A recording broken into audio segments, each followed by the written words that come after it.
Hi everyone, and welcome to another session of OTIS for Educators. My name is Emma Foley, and today you're joining us for a course on college and career readiness with your special needs students. I'm also joined here today by Cheryl to help out in the chat box. How are you doing today, Cheryl?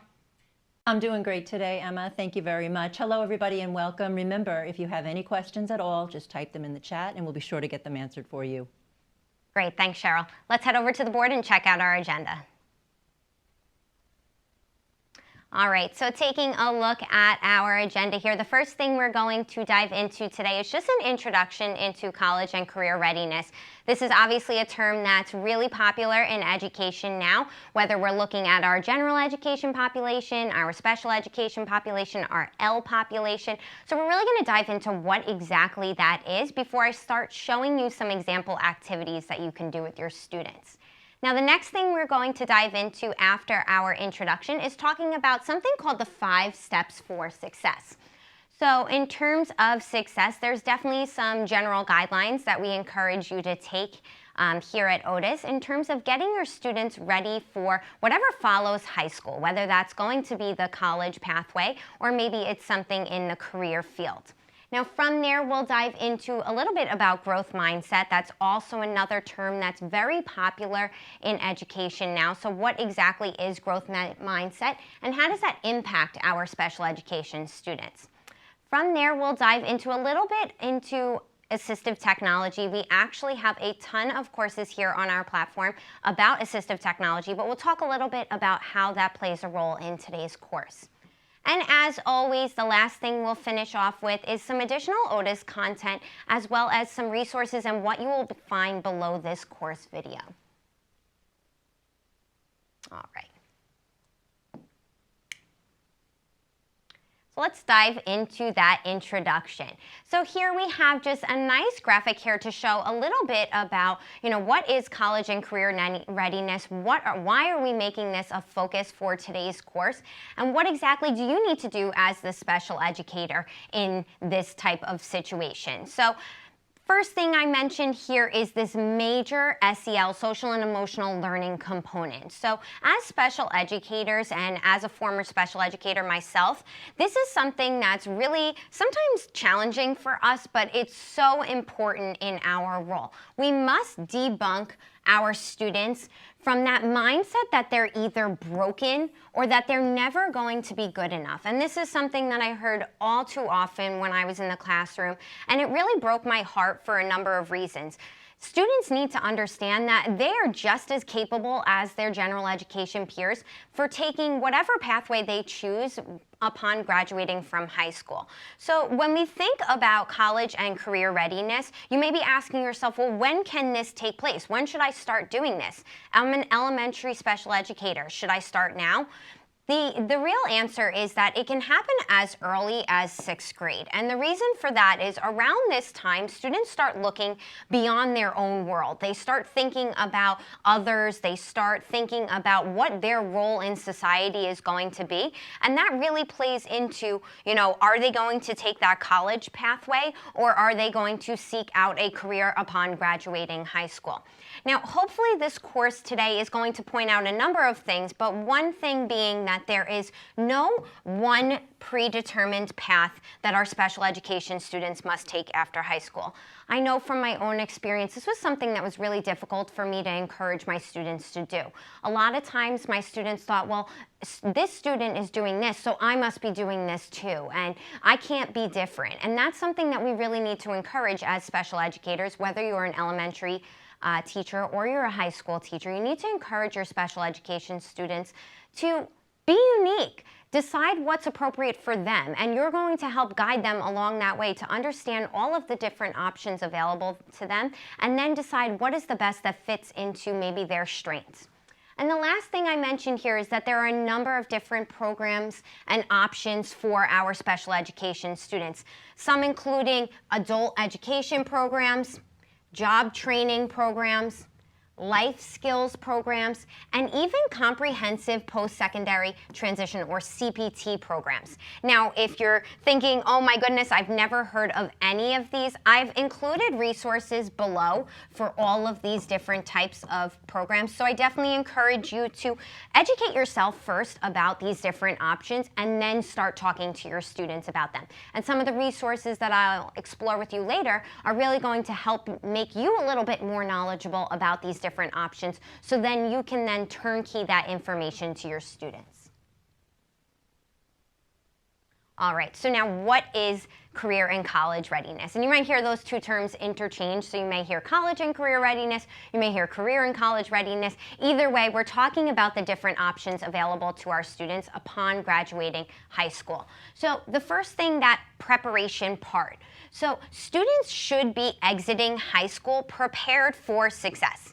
Now, that can be a wide range of high-quality post-secondary opportunities. So a lot of those that I mentioned earlier, those CPT programs, those job training programs, that's all of the different options that we're preparing our students to be successful in. Now, when we think about college readiness, and of course we know college is not for everyone, but in the case that we want to start preparing our students for college, we should be preparing them to not only enroll, take place in that enrollment process, but successfully complete entry-level, credit-bearing academic programs. Now, when we get into that college component of today's course, we're going to be talking about two options that are most likely familiar to you already. Maybe you've gone through either one of these yourself, and that's going to be those 2-year post-secondary programs and those 4-year post-secondary programs. Typically, those 2-year, we're referring to those community college settings. And then those 4 years, maybe students transition on for those remaining 2 years to go on to something like a college or university. And that can be public or private, whatever suits that student's needs. Now, the second component of this college and career readiness is going to be the career readiness. So there's 3 major areas that we often speak about when we talk about career readiness. And that's going to involve core academic skills and the ability to apply those skills, employability skills, so things like critical thinking, and we're going to dive into this a little bit more in the later part of this course, and technical job-specific skills.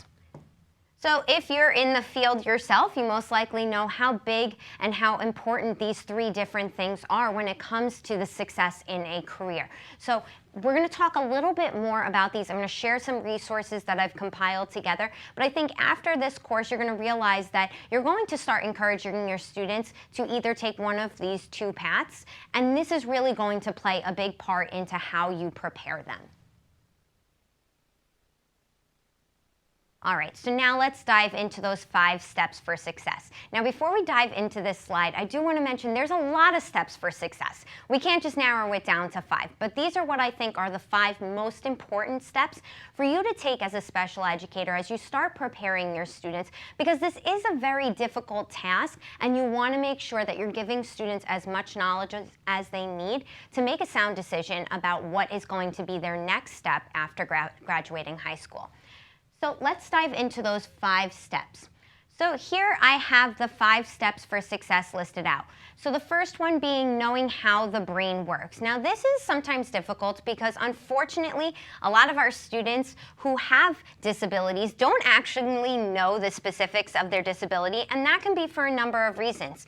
We're going to talk a little bit later about the importance of having explicit discussions with your students about their disability. Now, you can always group students together if they share the same diagnosis and kind of talk to them together about, their disability and what things might be impacted by that disability, or you could also do this on an individual basis. But the importance here is about that explicitness. If you don't have those explicit conversations, students are going to continue not having the full amount of knowledge of how their brain works.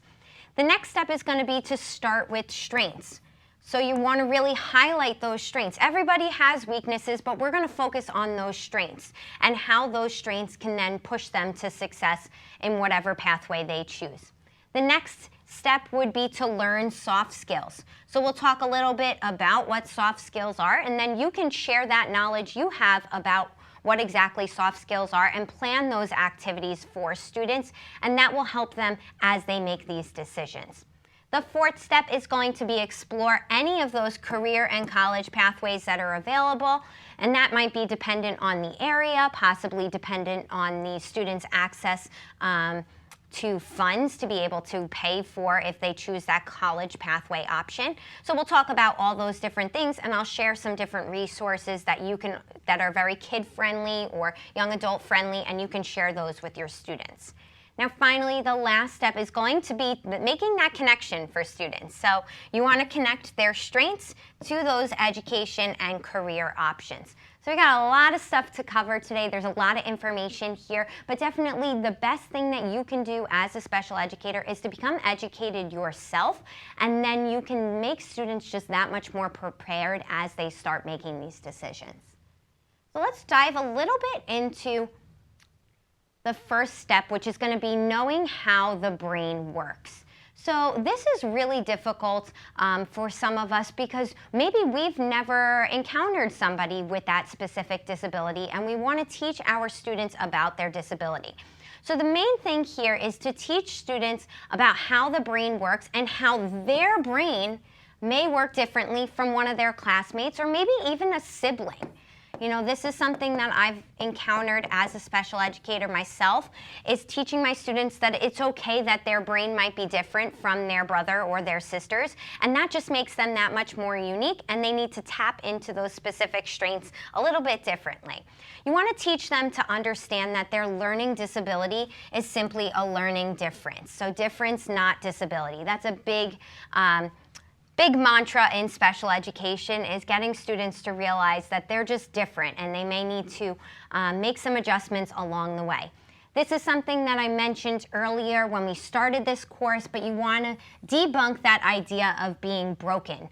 Your special education students are not broken. They simply need to take detours. Detours are okay. That's how we grow as individuals. That's how we get to that point of success, and that might mean that we might need to take several detours along the way.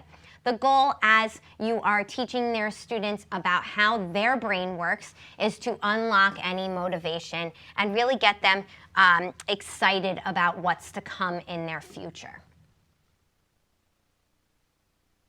So now we'll dive a little bit into the growth mindset. So as I mentioned earlier, this is something that came up in education maybe a few years back, and this is something that, you know, I hear educators talking about all the time, this idea of establishing a growth mindset as opposed to a fixed mindset.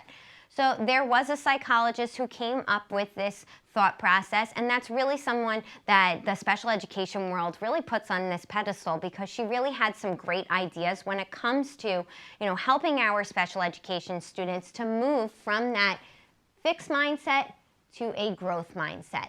So basically the idea here is that success comes from having the right mindset. So rather than intelligence, talent, education, any of those different factors, success really stems from adopting that right mindset, that growth mindset. So individuals with a fixed mindset, which is typically a lot of our special education students, those are the students that we notice are maybe believe they're born with a certain intelligence, and that intelligence or that level of skill or that collection of abilities, they cannot change. So they believe they're stagnant. They believe that they're always going to be a failure. They believe that they're never going to be good at something. And that's when they typically get frustrated. They give up. They say, you know, they don't want to be challenged any further. They've kind of taken on this mindset that they are who they are and you can't change that. And that's something that really needs to fall on the role of the special educator, is to move those students from that fixed mindset that they're broken, that they're never going to change, and move them to that growth mindset that maybe they're not good at something right now, but they will get better with practice. And I always used to say in my classroom, we're not aiming towards perfection. We're aiming towards improvement, progress. So this is something that's really going to play a role in that career and college readiness as you start developing these different activities, because you want to think about, well, how can I develop an activity that's going to move my students from this fixed mindset that they're no good at something, they're broken, they're never going to be able to do something, to this growth mindset that they're going to be able to do all these little activities along the way, and that's going to make them that much more capable of being successful in a certain role. All right, so the next one is start with strengths. So this is definitely something that we want to encourage our special education students to do, and you do this with all of your students, whether you're a general education teacher, as I mentioned earlier, if you teach students in the ESL population, you want to move them from thinking about all of those deficits to focusing on their strengths. So we don't want to point out all of those weaknesses. We don't want to focus on something that they can't do. We instead want to focus on what they are good at, those strengths. So one question that you could possibly ask your students, and this is definitely something that's even possible to ask your high school students, is how do you know you're smart? Not why are you smart, but how? Tell me something that you can do really well, something that you are capable of teaching someone else. And how might that then contribute to the pathway that you take after high school? So we're going to hop over to the computer now because I want to explore some resources that I've attached to this course video that have to do with multiple intelligence and aptitude surveys. So this is a really great activity for you to do with your special education students because it gets them thinking about all of those strengths rather than focusing on those weaknesses. So let's head over to the computer now and check out some of those resources.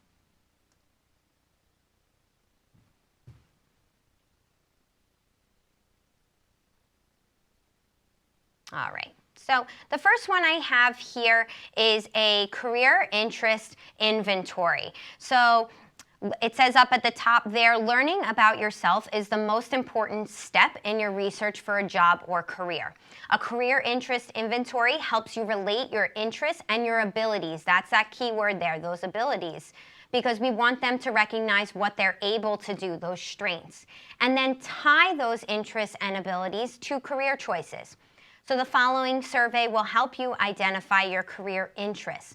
So we want students not only to recognize that they're cut out or maybe they'd be better in a certain field, but we also want them to recognize that their interests are what's going to keep them motivated as they enter that post-secondary life. So you'll see here there's a bunch of different categories. We have the realistic, the doers. So students recognizing, checking off, do they like to play sports? Are they good at playing sports? Do they like to care for pets? Do they like to build and construct things? Do they like to do some things around the garden or the lawn, like landscaping? Do they like to work outdoors?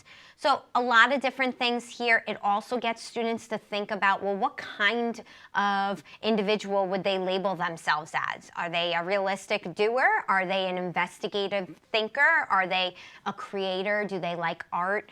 And there's so many different categories here. And then the final part of this activity has students totaling up. This is also very telling. As students are moving through each of these categories, they might not necessarily recognize on the spot there that, wow, I really am someone who likes being a helper.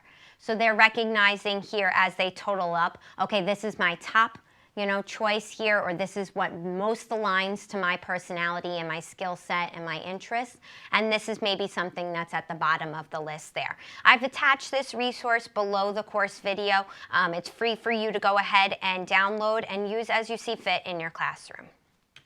All right, so let's dive into our other resource we have here, which is going to be that multiple intelligence survey. So as you can see here, you've probably done some of these before yourself. This just kind of breaks down questions, has students rate their interests, so something like I keep or like pets. So again, seeing that similarity there between that taking care of animals as well as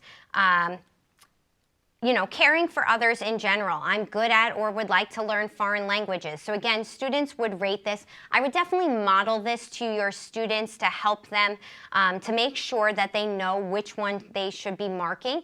We want to make sure that students aren't just randomly choosing bubbles. So an explicit modeling with an activity like this would be best before you send students off to start working on it themselves.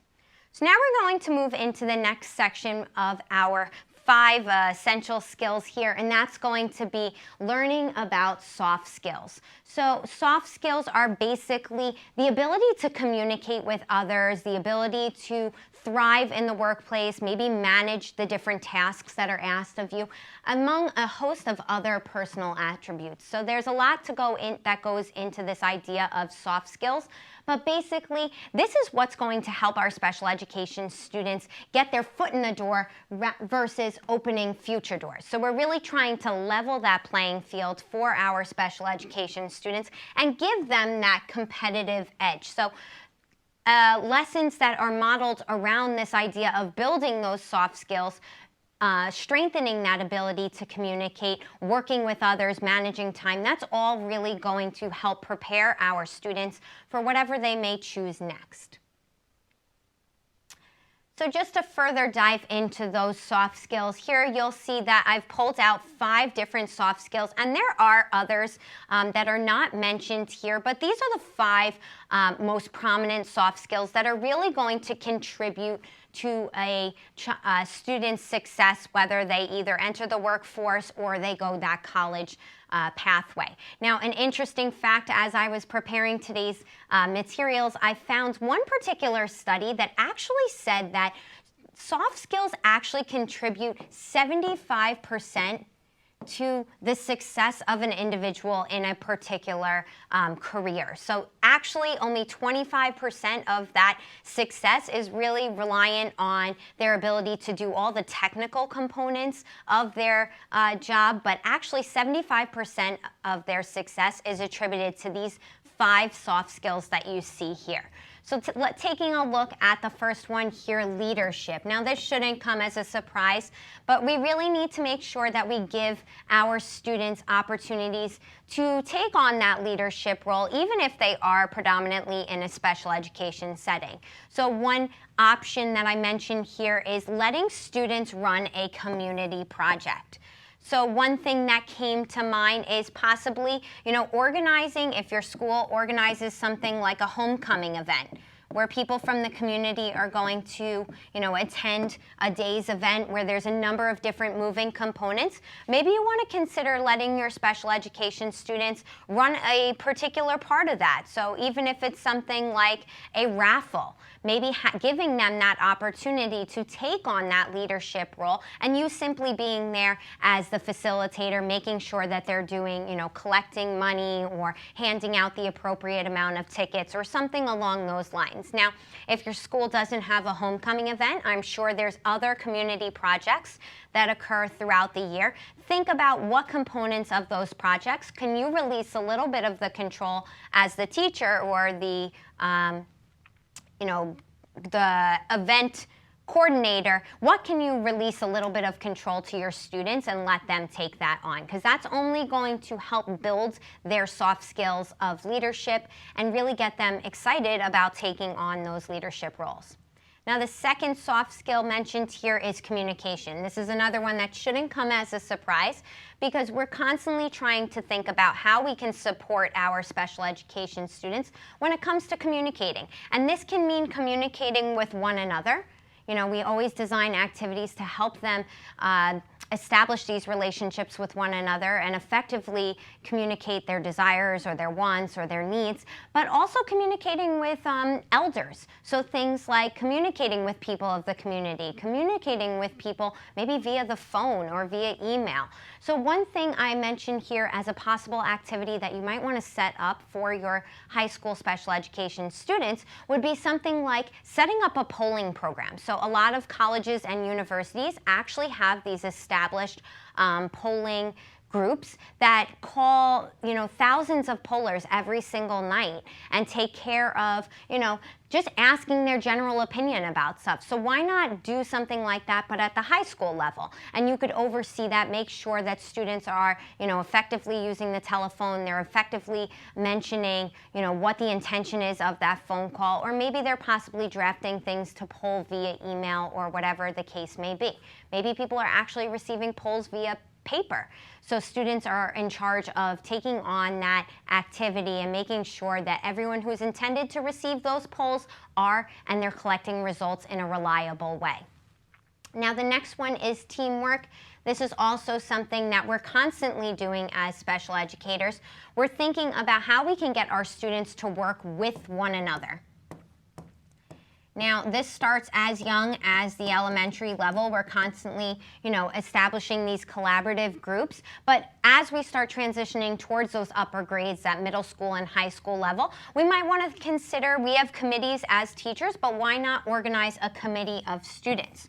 So a lot of times your school will have presidents and vice presidents and secretaries and all those sorts of positions, but you could also create your own committee of students. And this could be a committee that's responsible, similar to that first example, of planning a big school event. So the first thing that comes to mind when we think about older students is maybe giving our special education students a big role in organizing the prom for that year. So lots of different moving parts when it comes to launching a successful event like that. So we want to think about what can we release that control to our special education students, and that's going to help build that teamwork.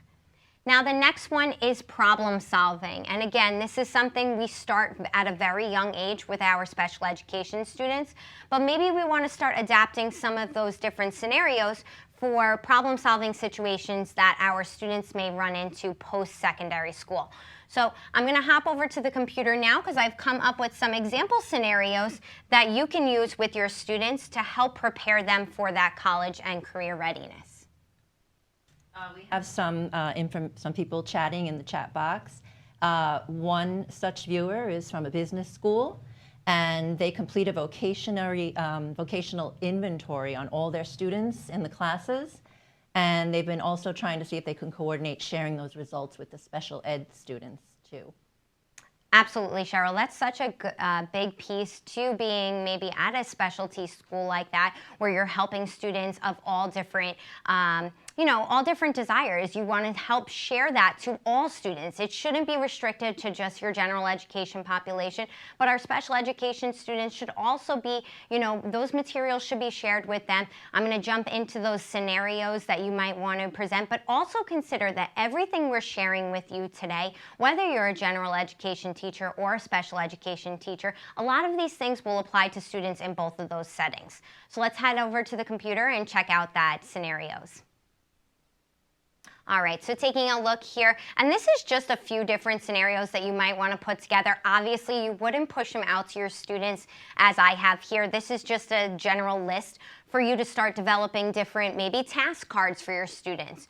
So some things that our students may encounter as they graduate high school and they enter either college or careers, they need to maybe solve some sort of, or come up with a solution to a situation like missing public transit. So a lot of our students may not have access to cars, or they may be taking advantage if they're traveling maybe to a school that's not necessarily in their direct neighborhood. They may be taking advantage of different public transportation. So something like missing a public transportation mode on their way to maybe work or even college could present a lot of issues if they don't know how to actively problem solve in that scenario.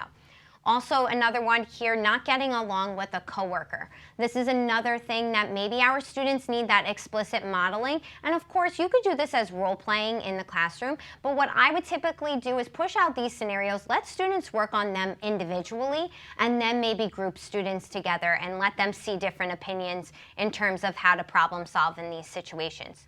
Again, another similar one, running late.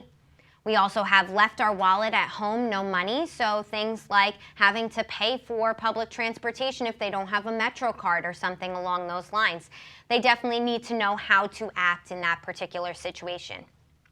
Similar to missing that public transportation, a bike has a flat tire if that's their main mode of getting to their job or their classes, their college classes. If their bike has a flat tire, that might be something they need to know how to actively problem solve.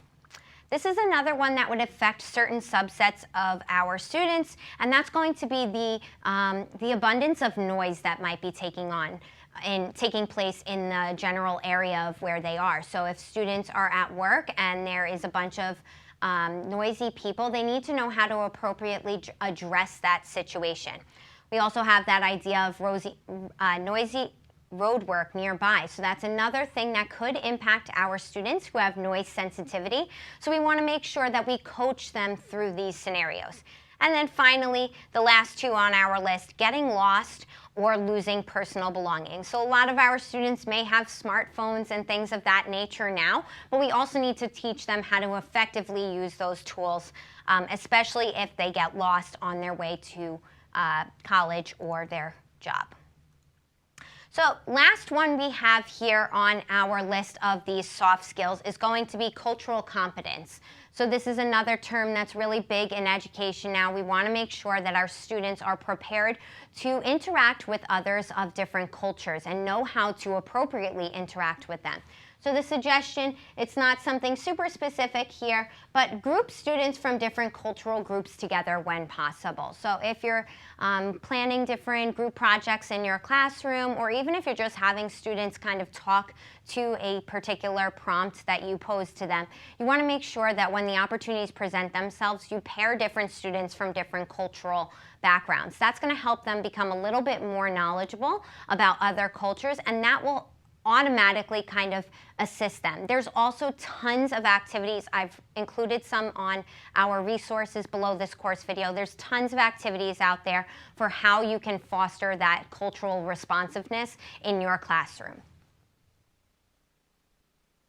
All right, so now the fourth of our 5 essential skills or 5 essential steps.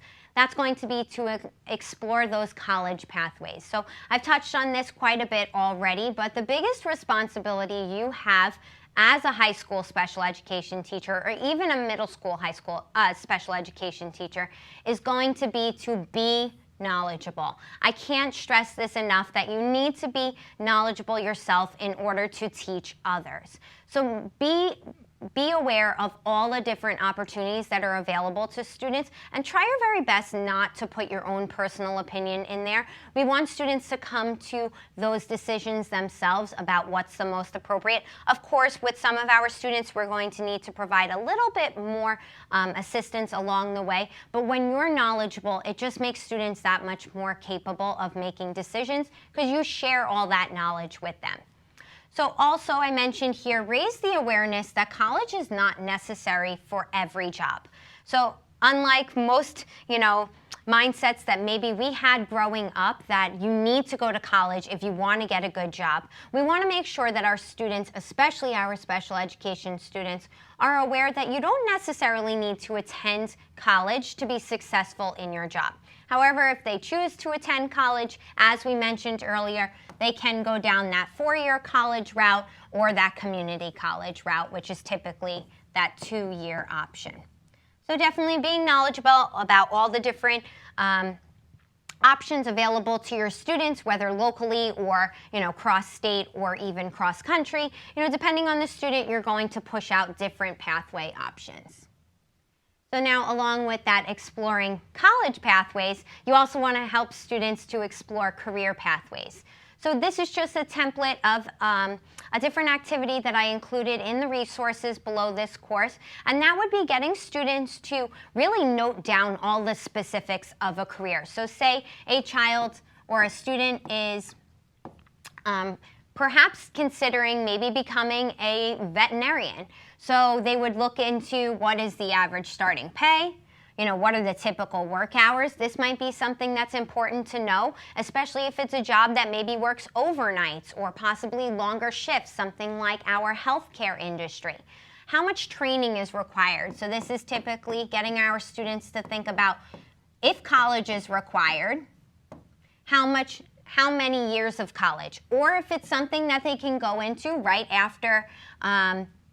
high school? Is it something that they're maybe going to do an apprenticeship? So all that different training really needs to be considered as students are thinking about different career choices. Also, the cost of the training. If it's something that's not available free, if there are fund limitations and maybe students don't have access, can they, pursue scholarships? There's also community funds that are available for students if they want to pursue some training in regards to certain fields. So definitely having all of those resources available for your students is super, super helpful. Also, job outlook for the future. A lot of times our special education students only want to think in the current moment. Is this a field that's a dying field? Is this something that might not be around by the time they're maybe in their 30s or 40s? Is this something that maybe, isn't necessarily, might be deemed not necessarily a need anymore? Is this something that's going to support them throughout their adulthood? Where can this job happen? This is another one that our special education students might not necessarily think about. Is this job that they're considering going to cause them to need to relocate? Maybe they're the type of student that can't be away from their family and needs to be within a certain distance of their family. If they're pursuing something in a rural area but they live in an urban area, then maybe this is something that they might want to reconsider as a choice. And then finally, if they do have to relocate somewhere, do they have plans for living elsewhere? Do they have family members that they can live with? Do they have the means to be able to support moving to another state and having to get an apartment or something along those lines? So let's head over to our computer now and check out some about the career pathways.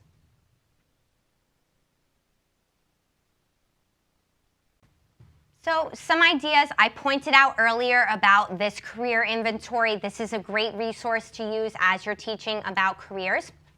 But I've also included this lesson plan down below this course video about career exploration.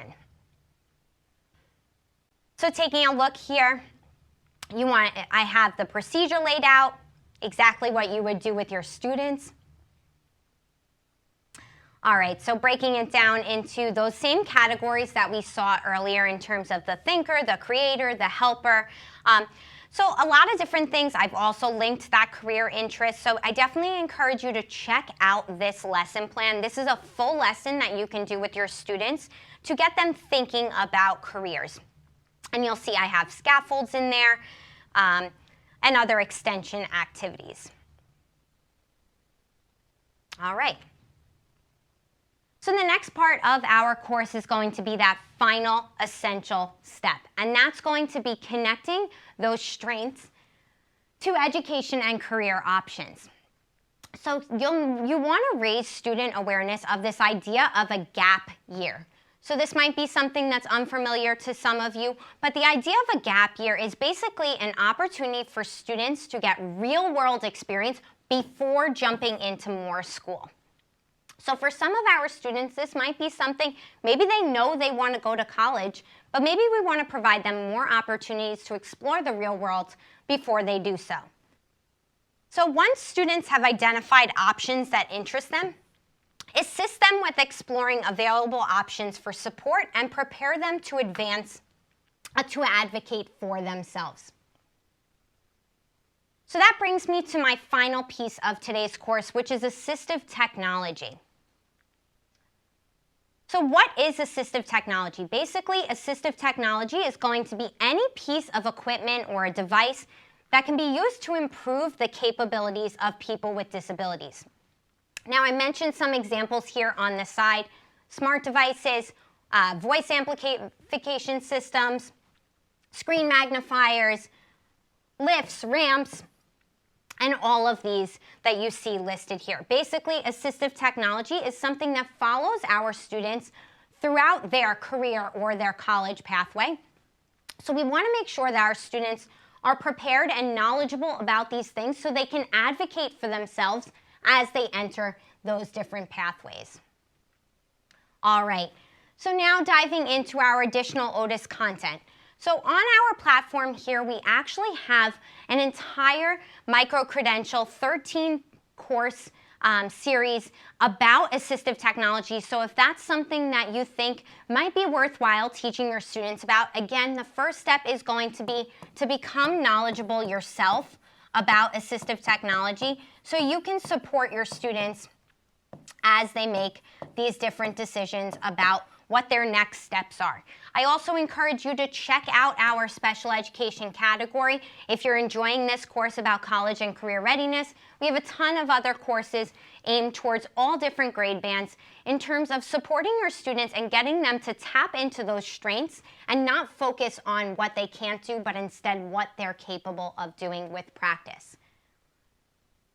And finally, I've mentioned a lot about all of the different resources that I've included below this course video. You'll find all of those different resources, that lesson plan, all of those different graphics, the resources in terms of assistive technology, colleges, everything along those lines you're going to find on that Files and Links tab below the course video along the right-hand side. If you don't see it, continue scrolling down on your page and you'll see everything grouped into a folder called Resources. And finally, if you're looking to access the quiz today and you don't see it if you're watching live with us, be sure to refresh your page and you'll see the quiz appear below the chat. If you're watching this archived from the course library, just wait until the end of this video and your quiz should appear below the course video.